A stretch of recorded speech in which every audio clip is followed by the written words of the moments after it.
students, how are you all? Hope you all are doing very good. Today students, we are going to start a new and exciting topic of the class 6, which is chapter number 14 about fun with magnets. Okay, let's start it. So sometimes you have seen that iron pieces are attracted towards the metal. Actually, this metal is a magnet. So student, कभी-कभी आपने देखा होगा जो iron के pieces होते हैं वो एक metal के towards attract होते हैं. And ये metal का piece ही है जिसको हम क्या बोलते हैं, magnet बोलते हैं. Okay, so you might have seen the magnets. आपने magnets को देखा होगा जो आपके almirahs होते हैं, refrigerators होते हैं. इनके door में magnet fix होते हैं जो कि firmly refrigerators की door को क्या करते हैं, hold करके रखते हैं. Okay. Discovery of Magnes. अब मैग्नेस की डिस्कवरी कैसे हुई थी? It is said that there was a shepherd name Magnes. ये कहा जाता है कि एक शेफर्ड था जिनका नाम मैग्नेस था.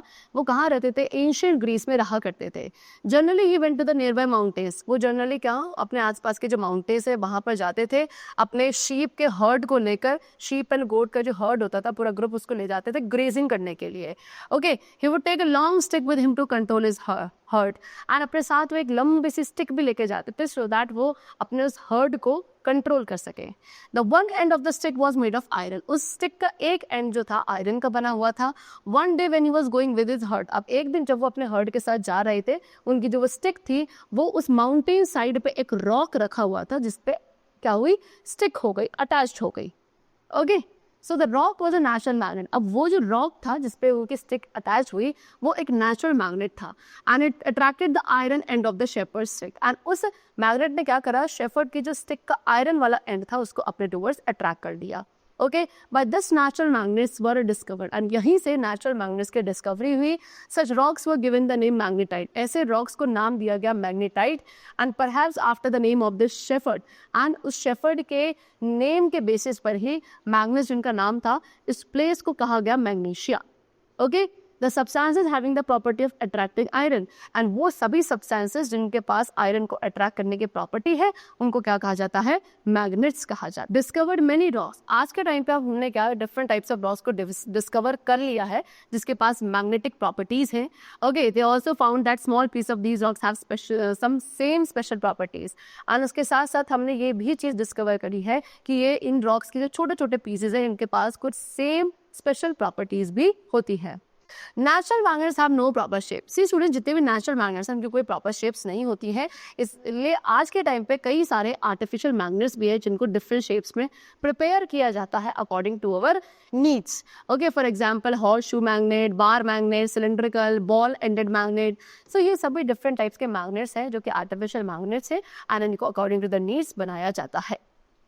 Now, magnetic and non-magnetic materials. The materials which get attracted towards the magnet are called magnetic material. अब वो सारे materials जो कि एक magnet के towards attract होते हैं, attach हो जाते हैं, उन सभी objects को magnetic materials कहा जाता है.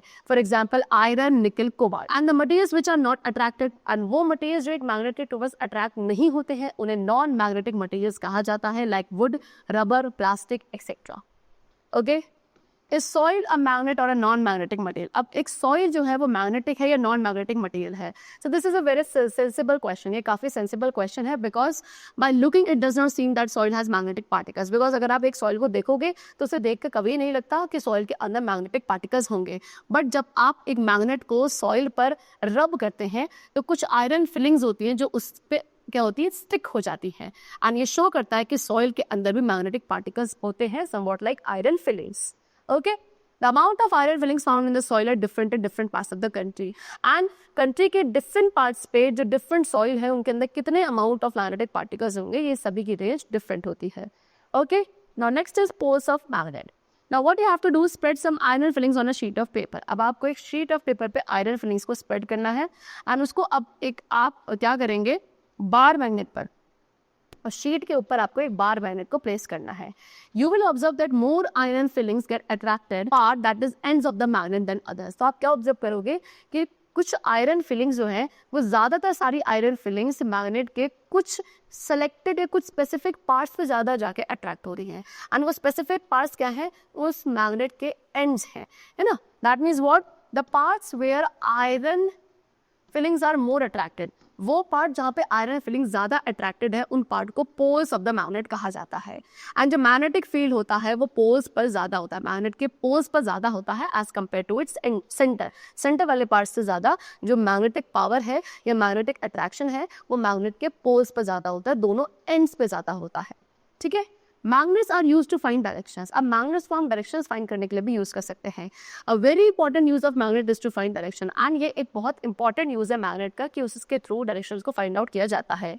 A freely suspended bar magnet, एक फ्रीली सस्पेंडेड बार मैग्नेट हमेशा जब रेस्ट पे आता है तो वो एक फिक्स डायरेक्शन में आता है। जब आप उसे रोटेट करोगे वो अगेन सेम डायरेक्शन पे ही आगे रेस्ट करेगा, एंड वो डायरेक्शन कौन सी होती है, that is north south direction. Okay, with the help of magnet, so इसी चीज़ के थ्रू यानी कि मैग्नेट की हेल्प से आप क्या कर सकते हैं, एग्जैक्ट डायरेक्शंस को फाइंड आउट कर सकते हैं। Using the sun for finding direction may not be very exact. Sun को यूज करके डायरेक्शंस को फाइंड करना इतना एग्जैक्ट नहीं होता है, बिकॉज स्टैंड फेसिंग ईस्ट, जब हम ईस्ट को फेस करते हुए खड़े होते हैं तो हमारा लेफ्ट आर्म आपका नॉर्थ में होता है, राइट आर्म आपका साउथ में होता है, एंड बैक आपकी वेस्ट में होती है। By this we can not find the directions more accurately, लेकिन इसके थ्रू आप डायरेक्शंस को ज़्यादा एक्यूरेटली फाइंड आउट नहीं कर सकते, because everywhere we don't know the direction of the rising sun, because हर जगह हमें किसकी, राइजिंग सन की डायरेक्शंस का पता नहीं होता, यानी कि ईस्ट डायरेक्शन किधर होगी ये जरूरी नहीं है कि हमें हर जगह इस चीज़ का एक्यूरेट आइडिया मिले। तो सन की डायरेक्शन के थ्रू और डिफरेंट डायरेक्शन को फाइंड आउट करना हमेशा एक्यूरेट नहीं होता है। फ्रीली सस्पेंडेड बार मैग्नेट, लेकिन जब एक बार मैग्नेट को फ्रीली सस्पेंड किया जाता है वो हमेशा सेम डायरेक्शन में ही रेस्ट करता है, that is north south direction. The end of the magnet that points towards north, अब मैग्नेट की वो एंड जो कि नॉर्थ के टुवर्ड्स डायरेक्ट करती है वो आपकी नॉर्थ सीकिंग एंड होता है या फिर मैग्नेट का नॉर्थ पोल होता है, एंड जो दूसरा एंड है वो टुवर्ड्स द साउथ पॉइंट करेगा, दैट मीन्स वो साउथ सीकिंग एंड या साउथ पोल है of the magnet. All magnets, सभी मैग्नेट्स के दो पोल्स होते हैं, that is north pole represented by capital N and south pole represented by capital. This property of the magnet is very useful for us. अब यही जो property है magnet की हमारे लिए काफी यूजफुल होती है फॉर सेंचुरीज। कई सेंचुरीज से ट्रैवलर्स जो थे वो मैग्नेट की इसी प्रॉपर्टी का यूज करते थे डायरेक्शंस फाइंड आउट करने के लिए। इन ओल्डन डेज, पहले टाइम पे क्या होता था, ट्रैवलर्स डायरेक्शंस को फाइंड करते थे एक नेचुरल मैग्नेट को एक थ्रेड के थ्रू, नेचुरल मैग्नेट को लेंगे उसको थ्रेड के थ्रू सस्पेंड किया जाता था, एंड इस तरीके से वो हमेशा एक थ्रेड और नेचुरल मैग्नेट अपने साथ कैरी करते थे वाइल ट्रैवलिंग, सो दैट वो डायरेक्शंस को इजीली फाइंड आउट कर सकें।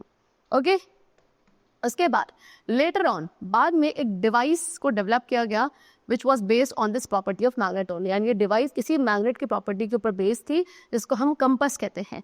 Compass is usually a small box with a glass cover on it. ये है आपका कंपस। कंपस एक स्मॉल बॉक्स होता है जिसके ऊपर एक ग्लास का कवर होता है, एंड एक मैग्नेटाइज निडल होती है जो इस बॉक्स के अंदर पाइवेटेड होती है, एंड वो फ्रीली मूव कर सकती है, फ्रीली रोटेट करती है। The compass also has a dial. इस कंपस में एक डाई भी होता है जिसके अंदर डायरेक्शंस मार्क होती हैं। The compass is kept at the place, and compass को उस प्लेस पे रखा जाता है जहाँ पे भी हमें डायरेक्शंस को फाइंड आउट करना होता है। इट्स निडल इंडिकेट्स, इसकी निडल क्या इंडिकेट करती है, नॉर्थ साउथ डायरेक्शन को इंडिकेट करती है when it comes to rest. The compass is then rotated until the north and south marked on the dial. Sir उसके बाद कंपस को रोटेट किया जाता है जब तक डाई पर जो नॉर्थ एंड साउथ मार्किंग है वो नहीं आ जाती at the two ends of the needle. To identify the north pole, magnetic needle के नॉर्थ पोल को फाइंड आउट करने के लिए उसको यूजुअली एक डिफरेंट कलर में पेंट किया टू मेक मैग्नेट। अब कैसे हम मैग्नेट बनाएंगे, there are several methods, different methods है मैग्नेट्स को बनाने के लिए। For example take a rectangular piece of iron, आपने एक आयरन का रेक्टेंगुलर पीस लेना है, उसको टेबल पे प्लेस करना है। उसके बाद टेक अ बार मैग्नेट, उसके बाद एक बार मैग्नेट लेंगे and place one of its pole, और उस बार मैग्नेट के एक पोल को आपको उस आयरन बार के एक एज पर रखना है without lifting the bar magnet. अब उस बार मैग्नेट को उठाए बिना आप उसे क्या करेंगे, मूव करेंगे along the length of the iron part जब तक आप उसके दूसरे एंड पर नहीं पहुंचते। उसके बाद दोबारा मैग्नेट को लिफ्ट किया जाएगा एंड दोबारा उसको क्या किया जाएगा, उस आयरन बार के सेम पॉइंट के पोल पर लाया जाएगा जहां से आपने उसको स्टार्ट किया था, एंड इस तरीके से आपको सेम डायरेक्शन में ही मैग्नेट को क्या करना है, रोटेट करना है along that iron bar repeatedly. ठीक है, एंड कितनी बार, अराउंड 30 to 40 टाइम्स तक आपको इस प्रोसेस को रिपीट करना है। Remember that the pole of the magnet and the direction of its movement should not change.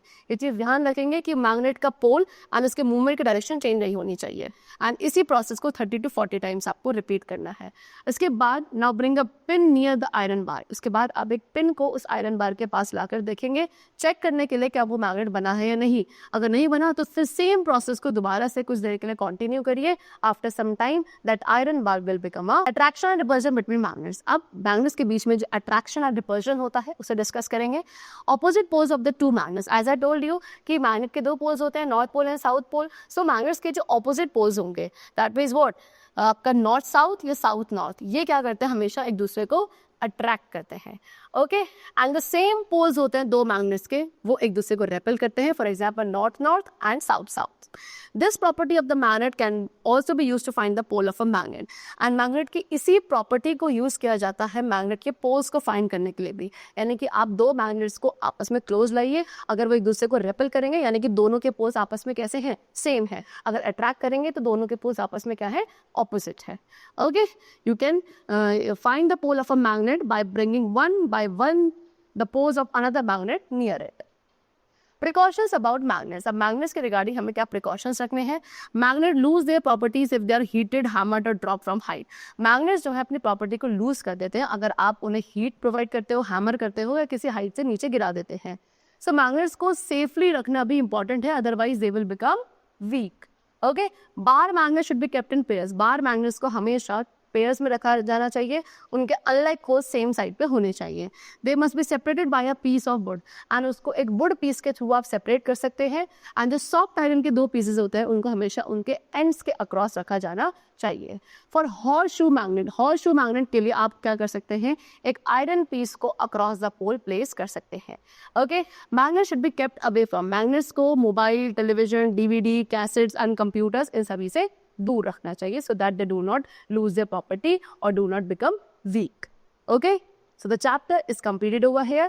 I hope you all must have understood the concept of magnets and many more things. Okay, we'll meet you very soon in the next class, and then take care and thanks to everyone.